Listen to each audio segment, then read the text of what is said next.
so that I'm playfully learning. Now, when we did that as children, we probably got punished. Get that smile off your face, you're in school.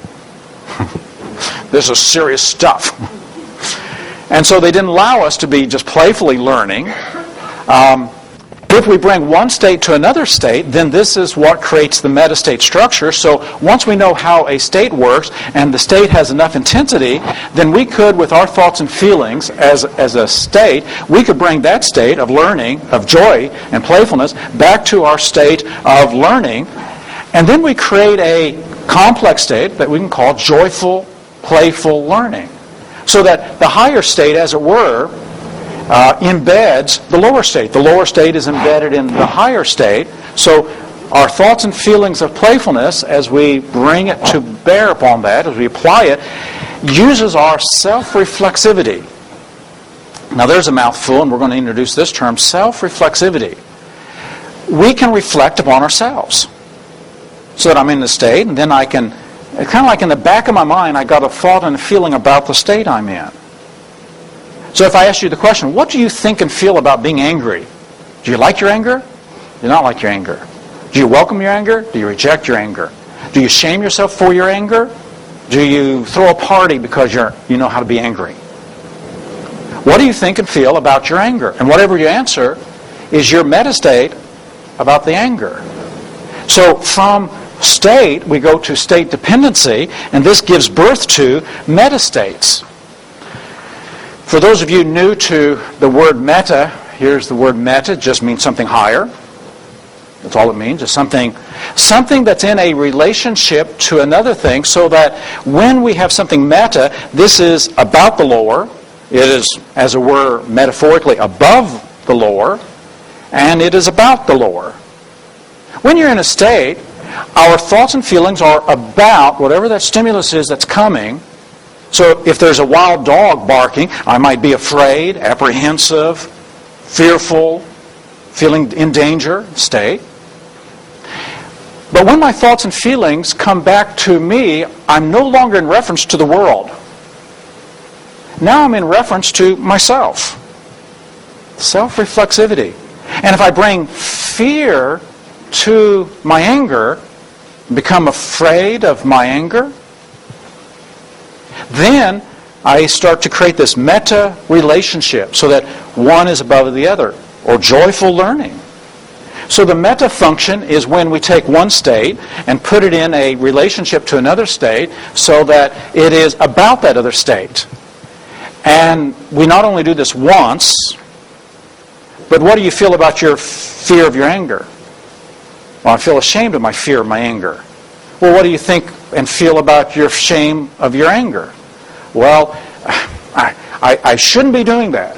Yeah, you shouldn't be doing that because what do you think and feel? Well, I think I should have more control. So you don't feel that, so you feel out of control about your fear of your anger, and it just can spiral in an upward or downward way. So that's what meta means.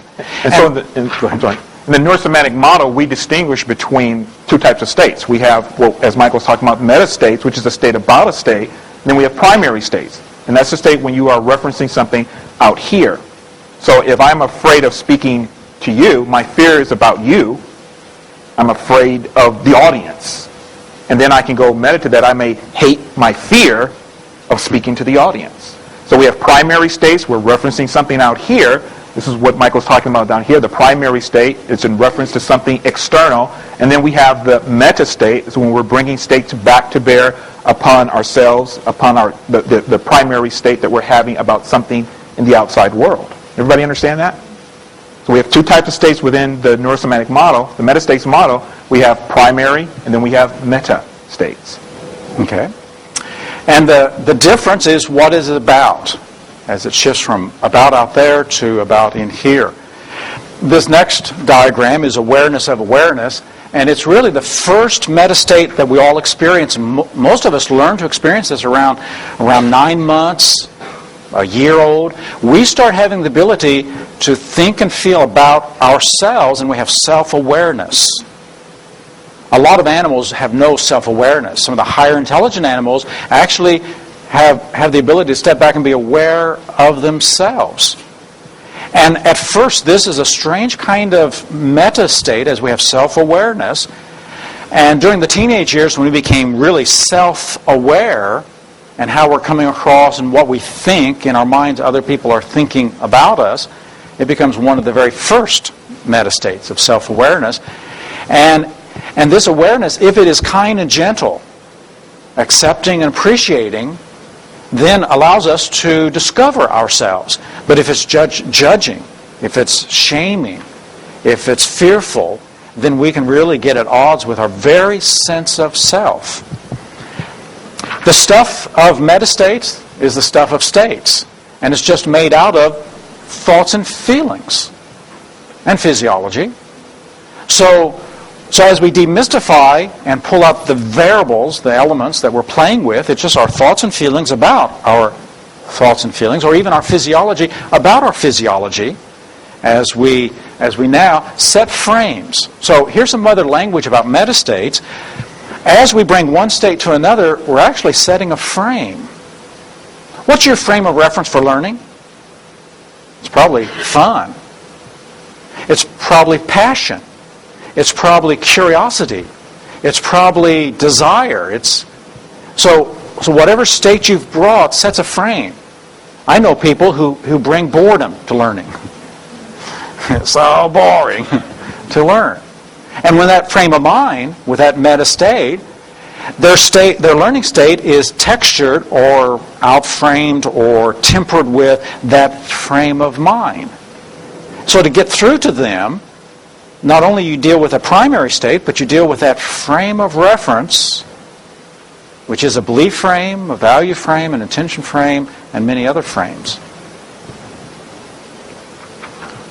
So, when states go meta, as Mike just described, we have several kinds of states. First of all, primary state, and then meta states, and then layers of meta states when these states go meta. Here's some other language that we use to describe some of this. We call it transcending and including, so that we transcend our primary state.